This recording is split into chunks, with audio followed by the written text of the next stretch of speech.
एक दिन गुरु ने आश्रम के सभी शिष्यों को बुलाकर कहा, आप सभी को अगले 1 महीने के लिए कोई ना कोई संकल्प लेना होगा। इससे आपकी संकल्प शक्ति मजबूत होगी और आप में आत्मशक्ति का संचार होगा। आप सभी अपने सामर्थ्य के अनुसार कोई भी संकल्प ले सकते हैं और यदि 1 महीने से पूर्व आप में से जिसका भी संकल्प टूट जाएगा तो वह अपनी पुरानी दिनचर्या में वापस आ सकता है। सभी शिष्यों ने अपनी शक्ति के अनुसार संकल्प लिए और गुरु को अपने अपने संकल्प के बारे में बताकर वहां से चले गए। लेकिन वह शिष्य जो खुद को सबसे अलग दिखाना चाहता था, वह सीधे गुरु की कुटिया में पहुंच गया और बोला, मैं कोई छोटा मोटा संकल्प नहीं लेना चाहता, बल्कि खुद की ही जैसे एक और महान संकल्प लेना चाहता हूं। कृपया आप ही बताएं, मुझे क्या संकल्प लेना चाहिए? उसकी यह बात सुनकर गुरु मुस्कुराए बोले, क्या तुम मेरे द्वारा दिए गए संकल्प को पूरा कर पाओगे? क्या तुम्हारे लिए उसे पूरा करना संभव होगा? शायद नहीं, वह तुम्हारे लिए संभव नहीं। तुम उसे पूरा नहीं कर पाओगे, इसीलिए तुम खुद ही कोई सन ढूंढो। शिष्य ने कहा, नहीं गुरुदेव, आप जो भी संकल्प मुझे देंगे मैं जरूर उसे पूरा करूं। गुरु ने कहा, ठीक है, तो तुम अगले 1 महीने तक चुप रहो, मुंह से एक शब्द भी नहीं निकालो। यही है तुम्हारा संकल्प। शिष्य ने कहा, गुरुदेव, यह भी कोई संकल्प है? यह तो बहुत ही आसान है। आप कोई संकल्प दीजिए जो मेरी योग्यता के बराबर हो। गुरु ने कहा, पहले तो तुम इस संकल्प को तो पूरा करके दिखाओ।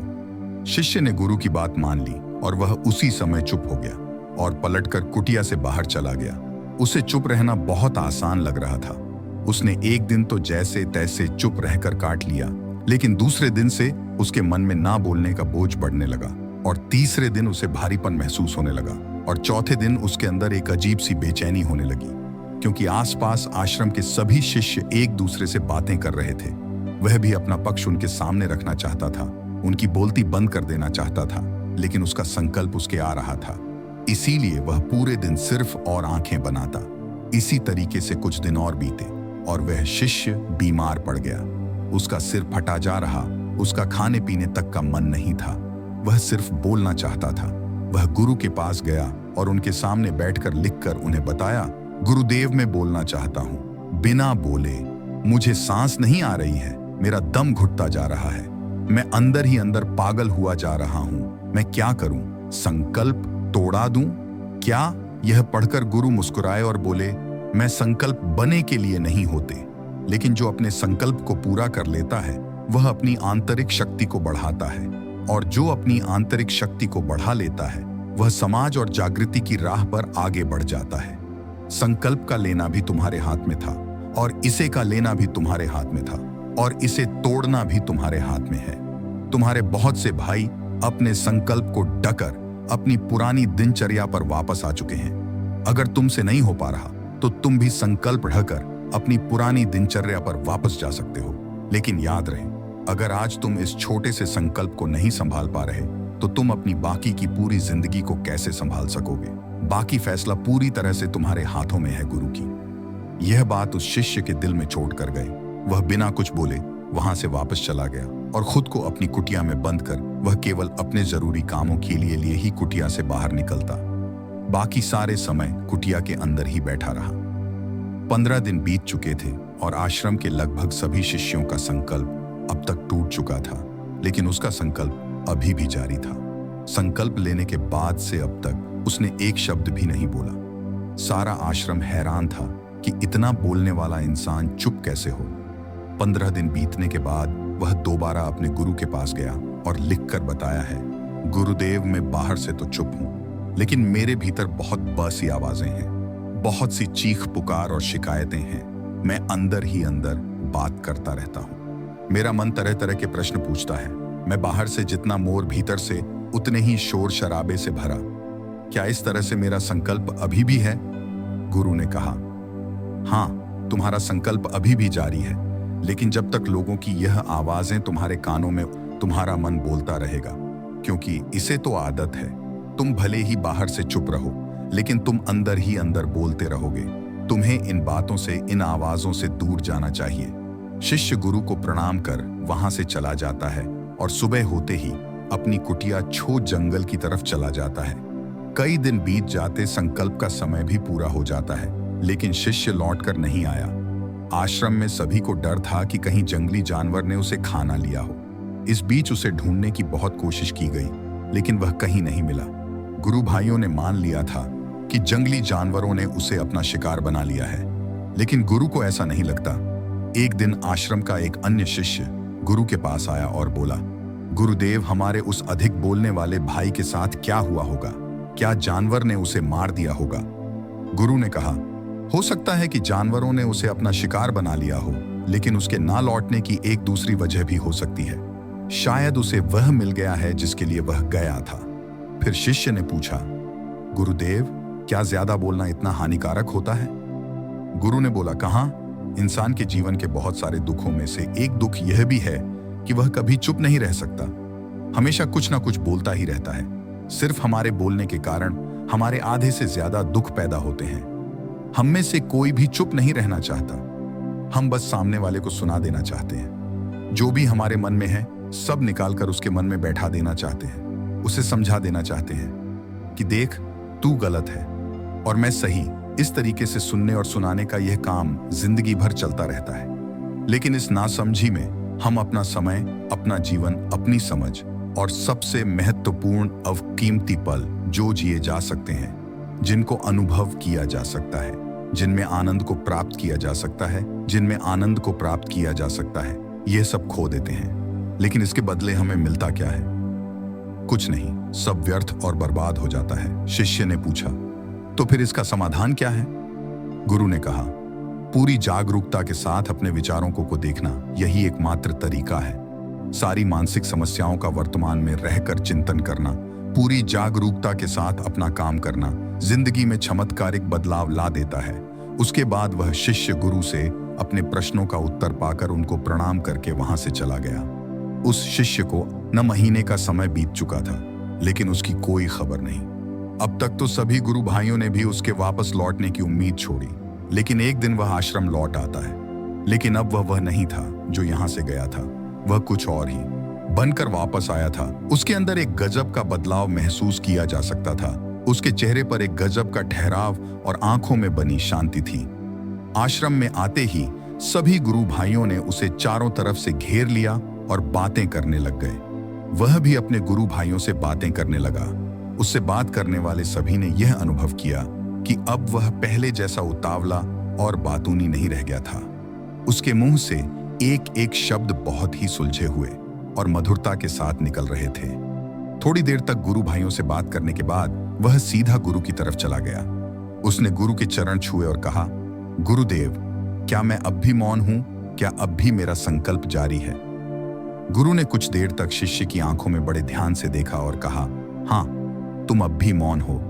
तुम्हारे मुंह से एक भी शब्द निकल नहीं रहा और तुम्हारा संकल्प अभी भी जारी है। शिष्य ने कहा, गुरुदेव, जब मैं आश्रम से गया तो मैं मुंह से तो चुप था, लेकिन मेरे अंदर बहुत सी आवाजें थीं।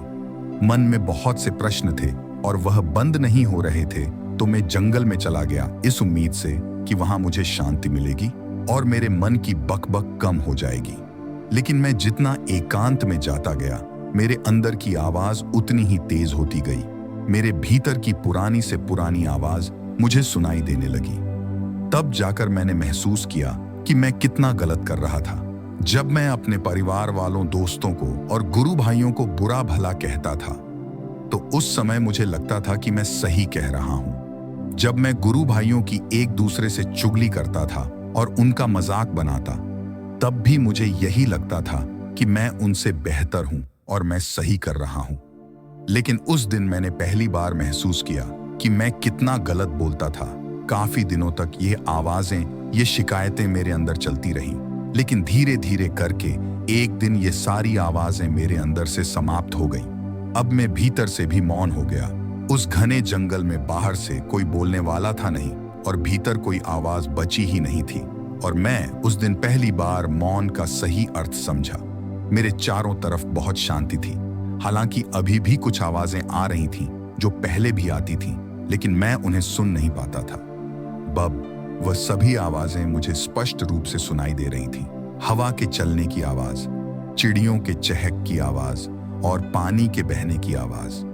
ये सभी आवाजें मैंने पहली बार पूरे होशपूर्व सुनी, अपने चारों तरफ। इतनी शांति मैंने पहले कभी महसूस नहीं की थी। तो इस शांति को भंग करने के लिए मैंने पहली बार अपने मुंह से कोई शब्द निकाला।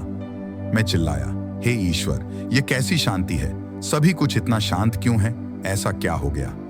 लेकिन मेरे चिल्लाने के बाद भी शांति भंग नहीं हुई। सब कुछ पहले जितना ही शांत था, बाहर भी और भीतर भी। हे गुरुदेव, मैंने अपने गुरु भाइयों से बात की। मैंने आपसे बात की।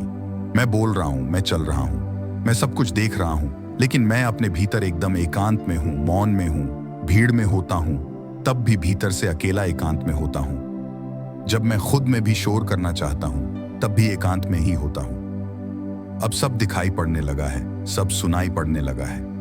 गुरु ने कहा, जब तक हम बाहर की तरफ बोलते रहेंगे, भीतर अशांति ही रहेगी। लेकिन जिस दिन हम भीतर की तरफ मुड़ जाएंगे, तब हमारे मुंह से कुछ भी निकलेगा। हम शांत ही रहेंगे। दुनिया में जितनी भी बुराइयां हैं, ज्यादातर हमारे बोलने से ही उत्पन्न होती है, क्योंकि हम चुप रहना नहीं चाहते। हम जितनी जरूरत है उससे कहीं ज्यादा बोलते हैं। हम सामने वाले को सुनना नहीं चाहते, बल्कि उसकी बोलती बंद कर देना चाहते हैं। उसे समझा देना चाहते हैं कि मैं कौन हूं, मैं क्या कर सकता हूं, और यही हमारी जिंदगी का मकसद बनकर रह जाता है। हमारी सारी ऊर्जा व्यर्थ के बोलने में बर्बाद होती रहती है। ऐसे ही समाज में लोगों का जीवन दुखों से भर जाता है, जो हमेशा एक दूसरे को सुनाने में लगे रहते हैं। कभी एक दूसरे को सुनना नहीं चाहते, समझना नहीं चाहते, और चुप रहना तो उन्होंने कभी सीखा ही नहीं, क्योंकि चुप रहना उन्हें छोटा महसूस करवाता है। दुनिया की सभी लड़ाइयां का कारण हमारा बोलना ही है। इसलिए हमें सिर्फ उतना ही बोलना चाहिए जितना जरूरी हो, क्योंकि व्यर्थ का बोलना ऊर्जा को नष्ट करना है, और ये बोलना ही हमें कभी अपने भीतर की ओर लौटने नहीं देता, क्योंकि यह हमें बाहर की ओर खींच कर रखता है। और बाहर है ही क्या इस संसार के अलावा? लेकिन अगर अपने भीतर के संसार की ओर मोड़ना है तो इस मुंह को बंद ही रखना चाहिए। इसीलिए जितने भी बुद्ध हुए, आत्मज्ञानी हुए, वह सभी एकांत की ओर भागे, ताकि उन्हें ज्यादा ना बोलना पड़े, ज्यादा सुनना ना पड़े। वह एकांत में रहे और शांत रहे, इसीलिए आसानी से भीतर की यात्रा कर पाए। लेकिन अगर कोई चाहे तो इस संसार में रहकर भी एकांत में रह सकता है, शांत रह सकता है, लेकिन इसके लिए उन्हें अपनी ऊर्जा बचानी होगी, जिसे वह अब तक अपने व्यर्थ के शब्दों में बर्बाद कर रहे थे। दोस्तों, इस कहानी की सीख यही है कि व्यर्थ का बोलना ऊर्जा को नष्ट करना है। ज्यादा और व्यर्थ बोलना ही हमें अपने भीतर की ओर लौटने नहीं देता, क्योंकि यह हमें बाहर की ओर झुकाए रखता है, और जिन्हें भीतर की यात्रा करनी है उन्हें अपने मुंह को बंद ही रखना चाहिए। मुझे उम्मीद है कि आपको यह कहानी पसंद आई होगी और काफी कुछ सीखने को मिला होगा। कहानी के बारे में अपने विचार आप हमें नीचे कमेंट बॉक्स में कमेंट करके बता सकते हैं। बाकी अगर यह कहानी आपको अच्छी लगी हो तो इस वीडियो को लाइक करें, और ऐसी और कहानी सुनने के लिए संजीव इंस्पायर्ड सब्सक्राइब करें।